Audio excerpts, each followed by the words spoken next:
What is salvation? Many of us here will say, I am sure I know what salvation is. There are people who think that being saved only means going to heaven. I cannot tell you how many believers in the world are divided because they have different opinions, interpretations of salvation. You have heard of those frivolous accusations that ministers make against each other. That man is a cult. That one is a false prophet. That one is a false teacher. It's a spectrum of interpretations, each influenced by diverse theological viewpoints, cultural contexts, and individual understandings. In a simple definition, salvation is the state of being saved from sin and its consequences, ultimately avoiding eternal separation from God. There are two distinctive dimensions in biblical salvation. The first dimension is redemption, which is the liberation from sin through Jesus Christ's sacrifice. The other dimension is the reconciliation, which is the restoration of a relationship with God. Those two things should not be missed. For as by one man sin entered into the world, so death is the consequence of sin. I want to teach you the fundamentals of salvation.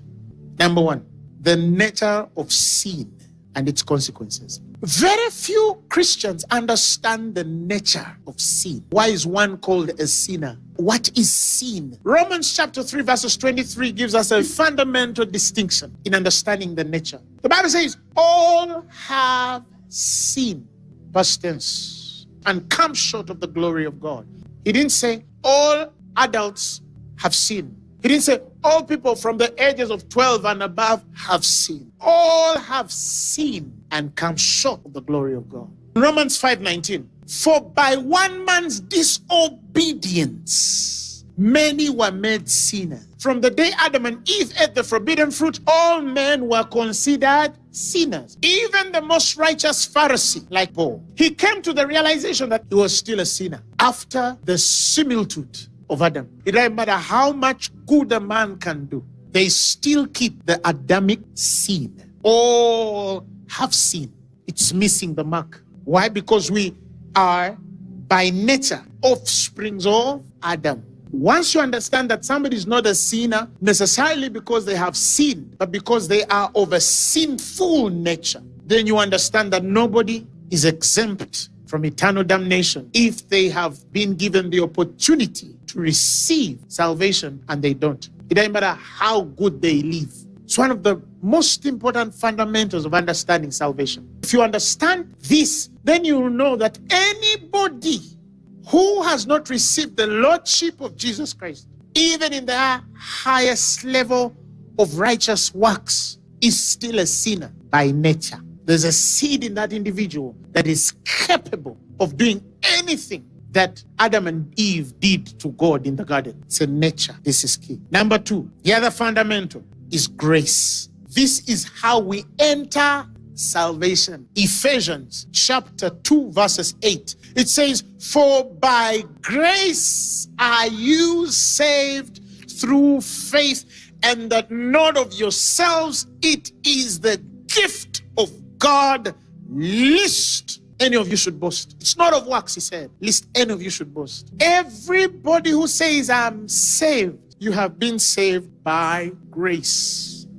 Grace is that divine enablement for a man to live the God life by the power which only God can avail. Paul says not that we are sufficient of ourselves as of to think of anything by ourselves, but our sufficiency is of God who has made us able ministers of the covenant. That is grace. Paul said, I labored more than all my brethren, yet not I, but the grace of God that labored abundantly in me. It labors in you. Romans chapter 6 verse 14. Sin shall no longer exert dominion over you, since now you are no longer under the law, but under grace as subjects of God's favor and mercy. So when you're under grace, sin has no power over you. When you understand grace, you can't be addicted to anything. No addiction can stand.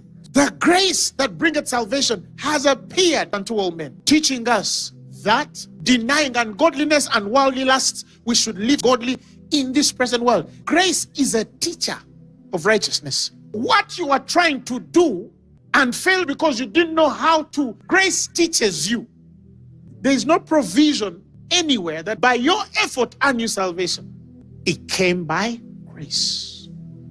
That's why the Bible says, as you have received the Lord Jesus, walk in him.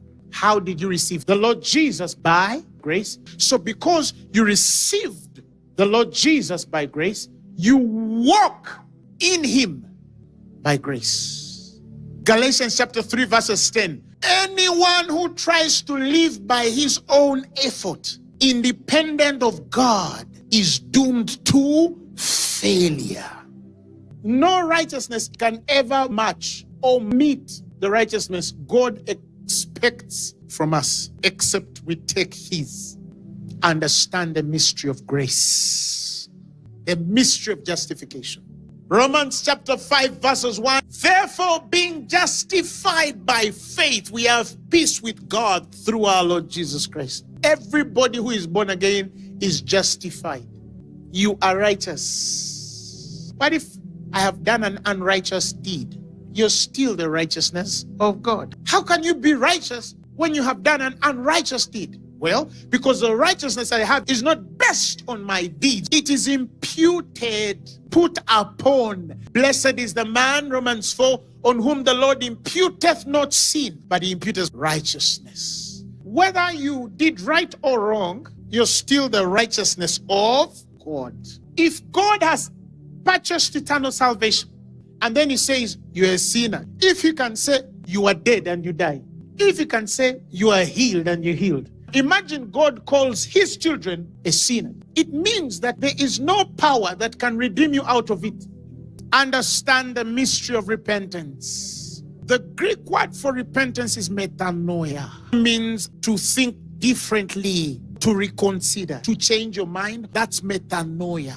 That's repentance. You must understand that there is a difference between repentance before regeneration and repentance after regeneration. This is where many pastors miss it. They apply the scriptures of repentance before regeneration to people who should be given the scriptures of repentance after regeneration. Acts chapter 3 verses 19. It says, repent ye therefore and be converted, that your sins may be blotted out when the times of refreshing shall come from the presence of the Lord. And he shall send Jesus Christ, which before was preached unto you. This is before regeneration. Peter and John were speaking to men who were not born again. That is before regeneration. Repent because you are a sinner.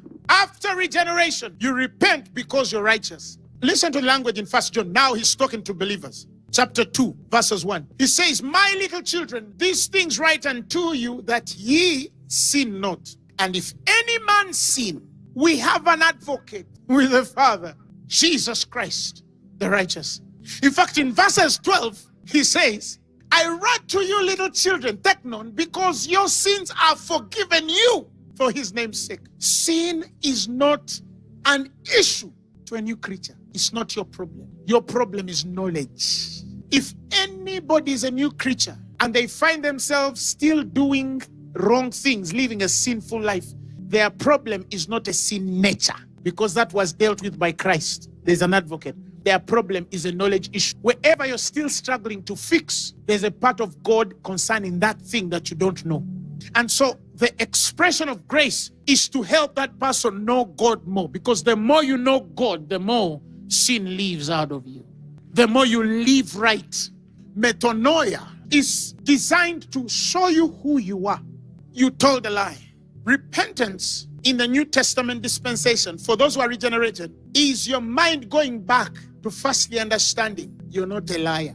That's repentance. That's the beginning. If you lie and you're convinced that you're a liar, it means you've given into the deception of the old nature. Repentance in the New Testament does not begin by acknowledging. Some of you go to God by saying, Father, I'm a sinner. That is for the unregenerated. When you're regenerated, you first say, I'm your child, I'm your righteousness, and I'm not a liar.